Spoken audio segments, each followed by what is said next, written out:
Hi, I'm Jesse.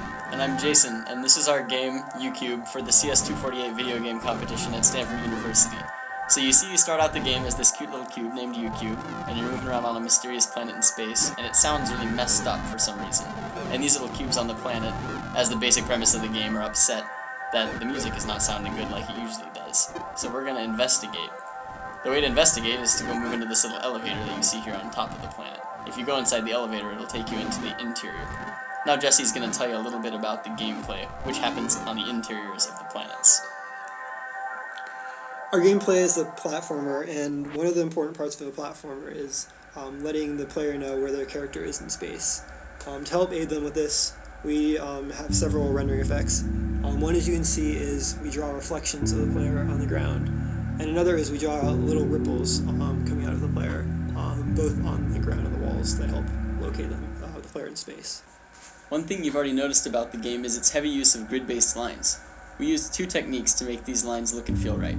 The first technique is called bloom, and is normally used to simulate the way that bright light bleeds around the edges of dark objects. In this case, we used bloom to make the lines glow.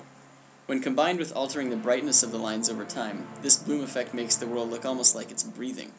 The second technique we used to enhance the appearance of the grids is full-screen anti-aliasing. The entire scene is constantly being rendered 8 times the size you see on the screen. When this larger scene is downsized to the screen's dimensions, the colors are mixed together in a way that removes virtually all of the line's nasty-looking, jagged artifacts. With these two effects and the texture we created for the walls, the world really lights up. As you'll recall from the game's beginning, your goal is to help the little cubes by fixing the music of their planets. Each planet is fixed, like most things in life, by stepping on a large red button like the one you see here. Upon pressing the red button, you'll be launched quickly back into space, where you can proceed to the next planets to press their buttons to fix the music for those planets. Now Jesse's going to describe one of the more fun parts of playing U-Cube. One of the platforming elements in our game is this black hole. Black holes provide a lot of cool opportunities for rendering effects.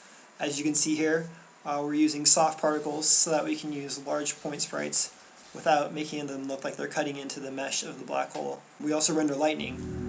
We procedurally generate lightning with an L system so that it's different each time. Lastly, we should mention that the game does not use much in the way of external libraries. The physics, for example, is all done using a custom-built rigid body simulator. Our sound engine is built on top of one called Fmod, which is an excellent 3D audio engine. We hope you've enjoyed hearing just a little bit about how we made this game. Hopefully sometime soon we'll have a version released so you can play it too. We're Jason Riggs and Jesse Reuter, and this was U-Cube.